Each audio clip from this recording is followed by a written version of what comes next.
Very good evening, children. I am L.K. Tripathi, your SST teacher. Dear children,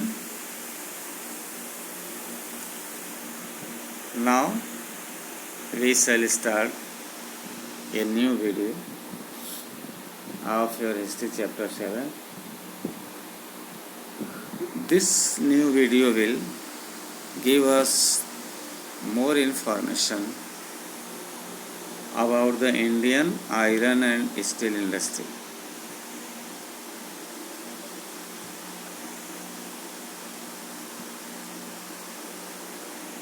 The use of the metal iron had changed the face of civilization in the past. In India, the Iron Age began around the first millennium BC as more and more people used iron to make tools that were used to clear forests and extend cultivation.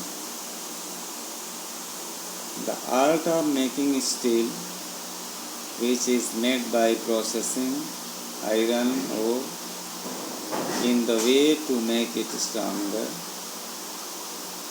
and more ductile, was also known to Indians, and Indian steel was known in many parts of the world for its good quality. However,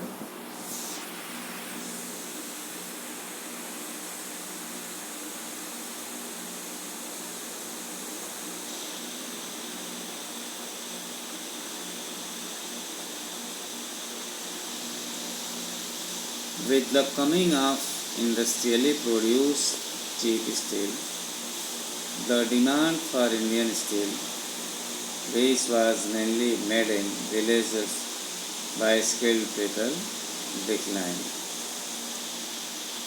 What happened? Industrially produced जब cheap steel Bharat में आने लगी तो Indian steel की demand कम हो गई, बहुत हद तक कम हो गई.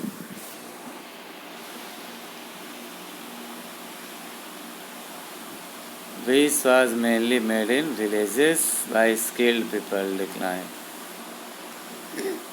जो केवल गांव के कारीगरों के द्वारा बनाई जाती थी वो धीरे धीरे खत्म हो गई. In the first millennium BC, the people used iron axes for clearing forests and iron plowshares for agriculture. Iron smelting was extremely common in India till the end of the 19th century. In Bihar and central India, almost every district had smelters that used local deposits of ore to produce iron to make implements and tools of daily use.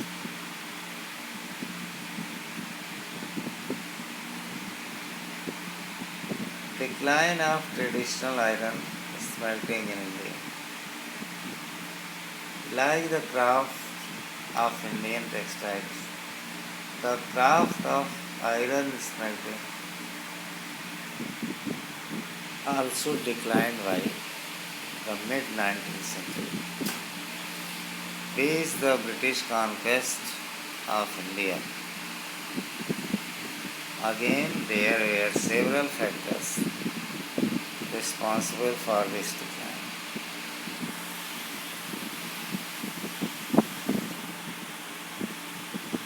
A series of British forest laws passed by the mid-19th century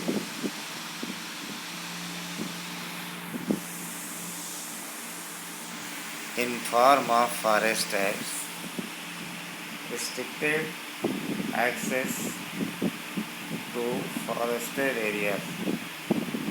Through these acts, some forests were declared reserved. No one was allowed to access to these forests.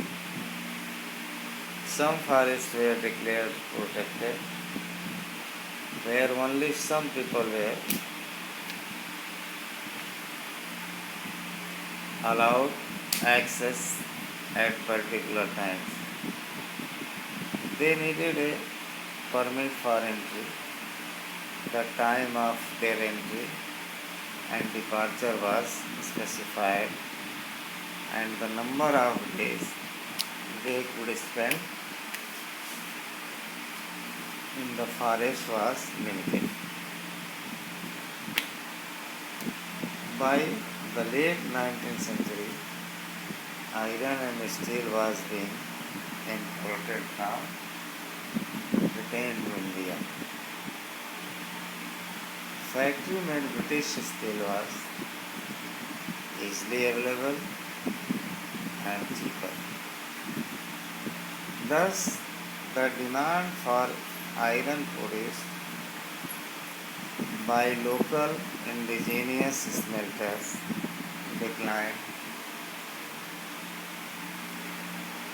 because of tough competition from British steel.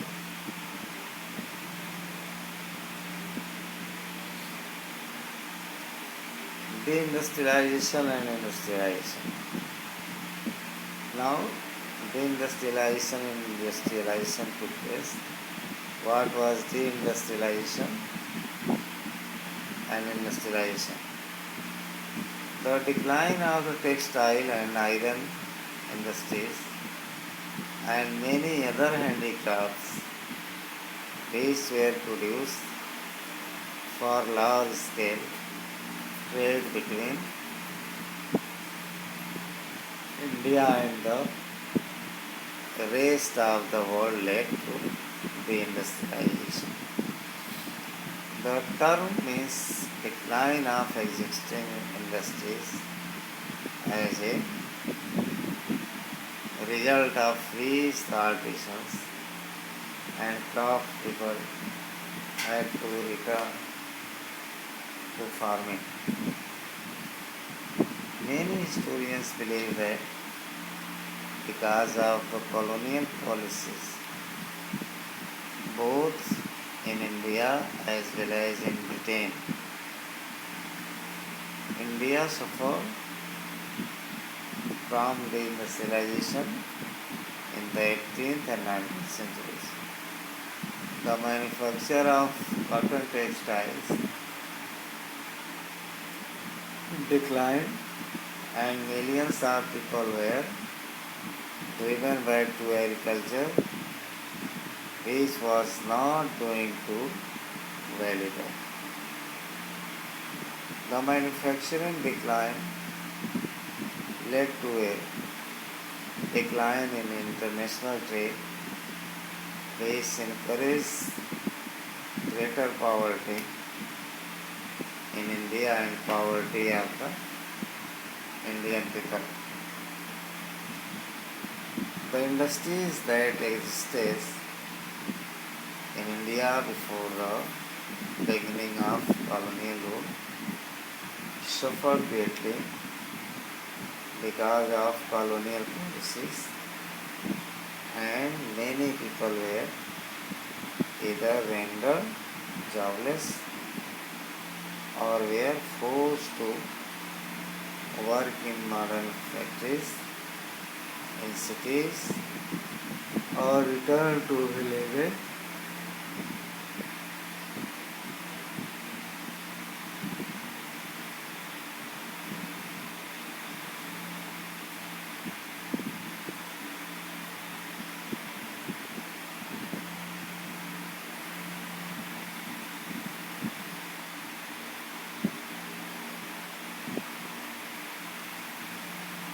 Gradually, held by economic forces and the grit and determination of entrepreneurs, based in India. Modern industry is based on large scale factory system began to be established in India. Many peasants cut off work, weavers and spinners, and others took up work in these modern factories. These were located in the colonial towns. Matter of facts, descended with see better. Was see Indian cotton mills.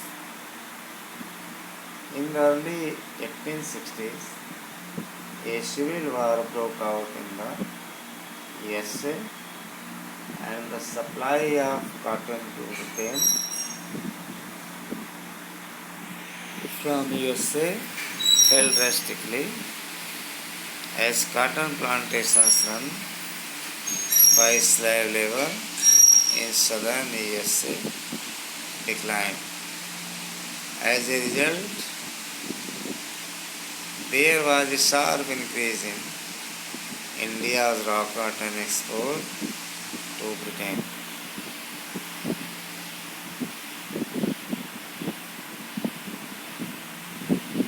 In 1877, Jamshedji Tata established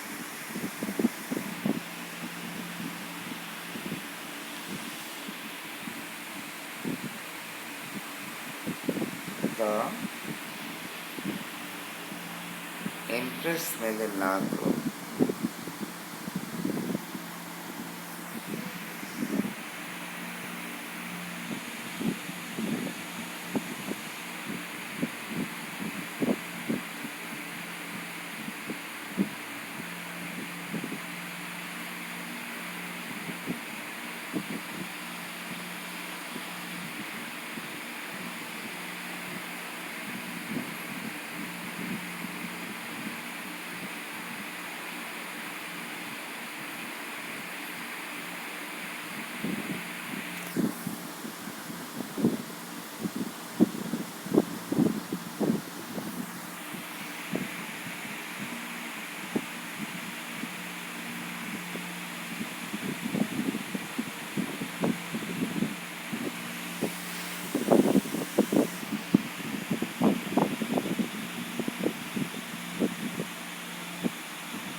Soon, more mills were set up in Ahmedabad, Madras, Bengal, and Punjab.